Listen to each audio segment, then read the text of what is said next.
Hey friends, we've got some cool temps coming this week, so it's time to start getting the garden ready for possibly our first frost. I hate to waste all the water that's in the pool, so I put the hose in and I did the old fish tank trick where you suck on the end of the hose to get the water to come out. So it is going to water all of the berry bushes in the patch that I just finished mulching. Well, I guess I didn't finish it. I still have a little bit more to mulch.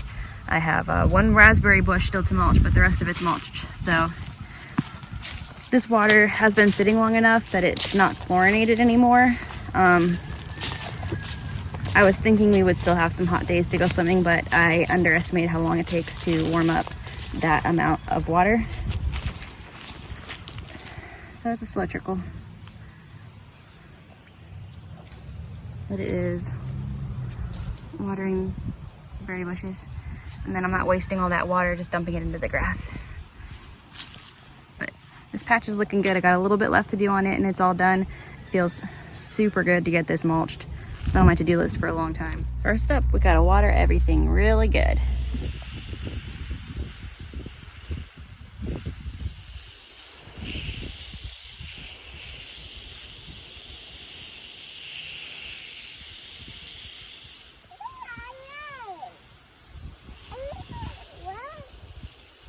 Next, we're gonna pick all the tomatoes off, even the green ones, because they're not gonna survive a freeze. Good job, Ellie. Good job. Do you want me to keep it at the same time? Whoa, you got a bunch. Nice job. Don't throw them though, they're gonna bruise if you throw them. Can you place them in there gently? Thank you, Mia. So the crazy thing is the high temperature today is 78 degrees. And the low temperature tonight is 38 degrees. That's a big difference. So either way, our plants are gonna be struggling with the extreme differences. And then I think the low tomorrow is 33, I think. So we're gonna just pull all this stuff off because it's the end of the season and they've done amazing anyways. All right, so we got this whole entire box full of tomatoes, some red, some greens, and in between. Some of these are gonna ripen up. We got some for the chickens too. The best thing to do is lay them in a sunny window and they will ripen up. And the ones that don't ripen up, we're just gonna go with chickens. It's fine, it's extra chicken food. Next up, we're gonna get these pepper plants dug up and taken indoors for the winter. Just gonna scoop the roots right out and pop it in this pot, just like this.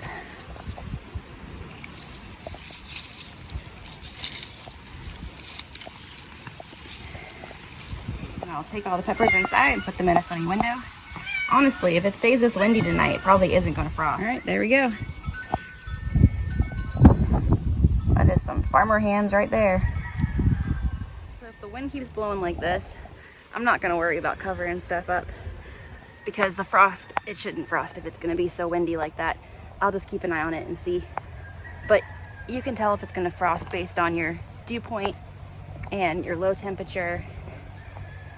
And if it's windy or clear, that kind of thing, you kind of get a feel for it. I'm still not an expert at when it's going to frost, and so I kind of err on the side of caution where if I think it's possible that it's going to frost, I just go ahead and cover stuff usually. So it's better to be prepared than to not cover stuff up, because this spring there was some stuff that shouldn't have needed to get covered, and I didn't cover it, and it didn't go so well. So err on the side of caution. Well, that's pretty much all I'm doing right now to get the garden ready for a cold snap. When I get back from work tonight, I'll check and see how it feels out, because it's only supposed to be 38 for like an hour in the middle of the night. So I'm gonna check and see how it feels and keep an eye on the weather and the breeze. And if it ends up turning really calm, I'll cover everything up. But if it's still pretty windy, I'm not gonna cover up tonight. But tomorrow, definitely gonna cover everything up because it's supposed to be a low of 33 tomorrow. Good morning. I woke up and looked out the window and there was no frost. But our low for tonight and tomorrow has changed to 31 degrees. It is a bit cold this morning. We're just gonna be out here for a quick second checking on stuff and then get our day started. The official covering of the plants will start this evening. because it is going to be real cold tonight. I cannot get over how absolutely amazing this broccoli looks. It's so beautiful. I'm so excited. This broccoli is far performing everything else. It's doing a good job. I have a special surprise today too. I've been feeling super impatient about my flock. Some of my older ladies have stopped laying. Some of them right now are molting. And so I was looking at chicks because I got an email about chicks being on sale. And then I saw the shipping cost. And the shipping cost was like $55. And I was like, oof. I think I'm just gonna wait for these guys to start having some chicks instead of buying chicks, because that's crazy. Also because our postal delivery is pretty spotty and I often have missing packages and missing mail, so most of my stuff goes to my parents' house. So just the logistics of trying to get chicks from the post office and them getting lost is a little bit stressful, so I think I'm just gonna wait until I can have my own chicks again. But I really want to add some colorful egg layers. I really want blue and green eggs in there, maybe some chocolate eggs. So I don't know, I might look around and see what I can find. It's exciting.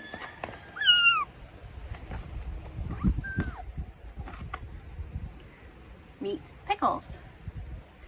I just picked her up. I'm not gonna keep her out here too long. I'm gonna get her settled inside. Since she's so cute. 7 is a lucky number. I was just telling one of my friends that I don't have a black cat. Of all the cats I have, none of my cats are black, and black cats are my favorite. And one of her friends found this under their house and they couldn't keep her. So here we are.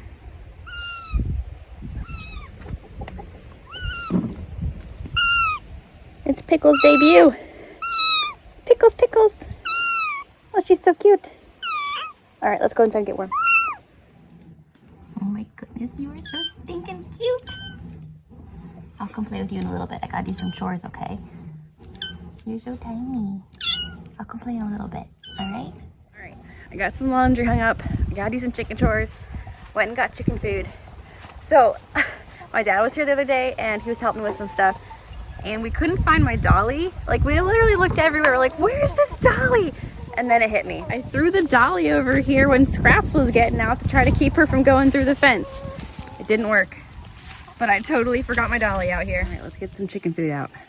It's not too bad in the sunshine, but ooh, that windy shade is pretty chilly. The high today is only 54. I think that's where the plants really struggle, is when the temperature is so kind of extreme. Like a 40-degree difference in a day is a big difference.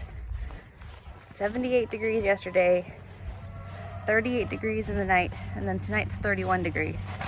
It's a big difference for plants.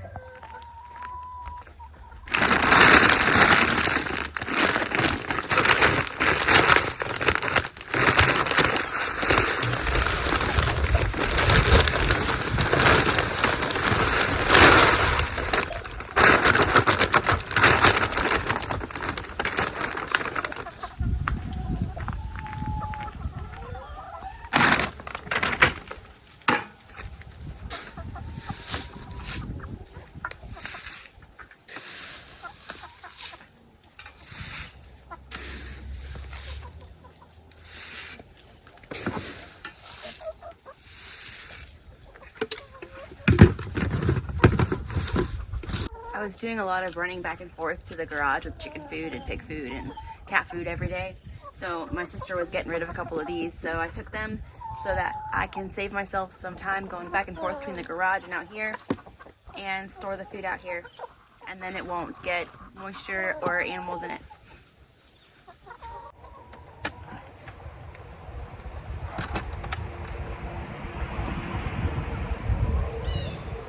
Four eggs a day, and I have how many chickens? I don't know if it's the seasons changing or if it's because I've been stuck at home with sick kids for 2 weeks, or because my chickens are molting and some of them are not laying, but I have the fever for chicken chicks and kind of want to try something new like turkeys or ducks.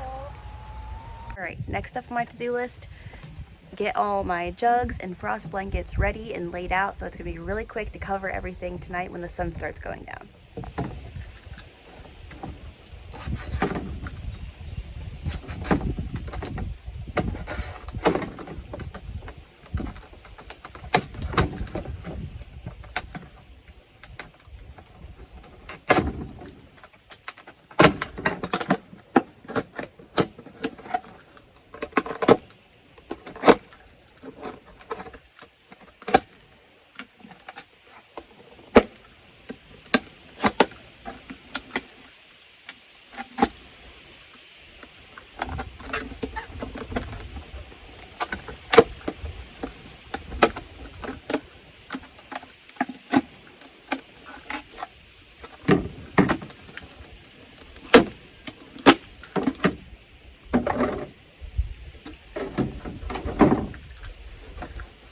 Doing the milk jugs is something that I remember as a kid, driving to my great-grandpa's house and seeing all the milk jugs all through his garden. He would use them to cover his plants.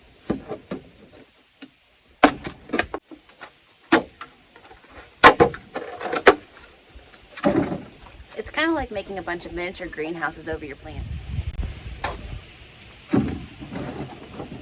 You can also use glass vases or tchotchkes that you find at yard sales for super cheap, or thrift stores.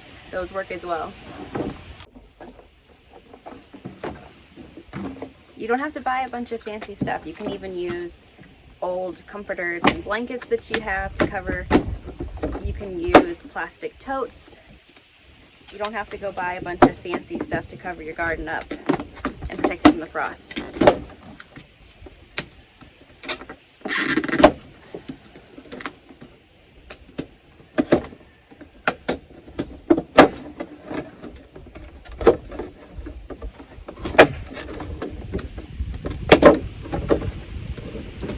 So I normally just ask people to save me their milk jugs or lemonade jugs or soda bottles, and then I just use them for the garden. Having a plan in place before the frost comes definitely makes it easier to get everything all set when the frost does inevitably come.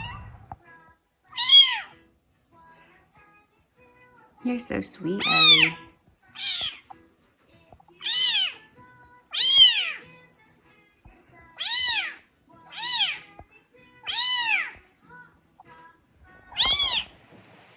All right, the sun's going down. It's time to start getting everything covered up.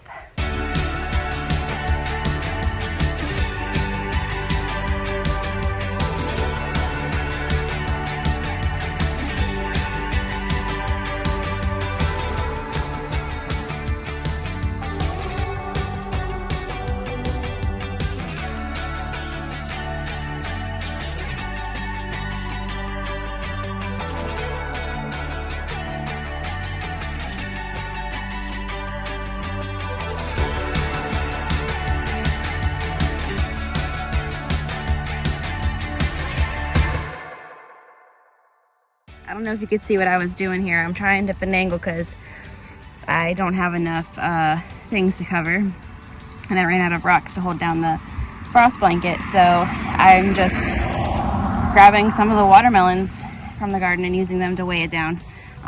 Since it's gonna freeze tonight anyways, they're not gonna be ripening, so they're gonna be a weight, and then they'll go to the chickens for compost. So I've got a miscellaneous section of items over here covering the Brussels sprouts and broccolis. So now I'm gonna head to the back garden and cover that up, and that one should be pretty simple. All right, so back here I'm just gonna cover up these potatoes. I put them next to the heater so that I'm hoping it'll keep them warmer. We haven't had to turn the heat on yet, but we may have to turn it on tonight.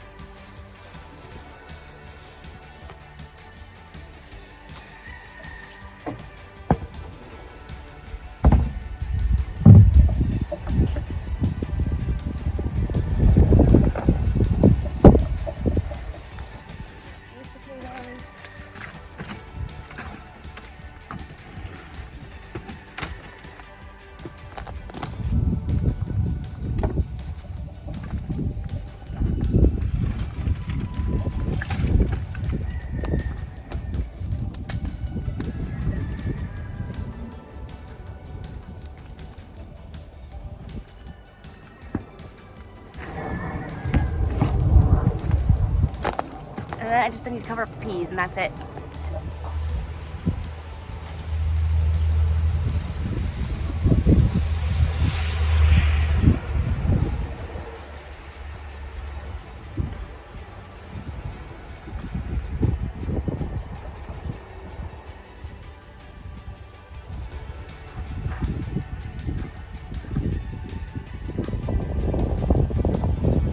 That should be it. The garden should be good. We'll see what happens overnight. That's all we can do. I'll see you next time.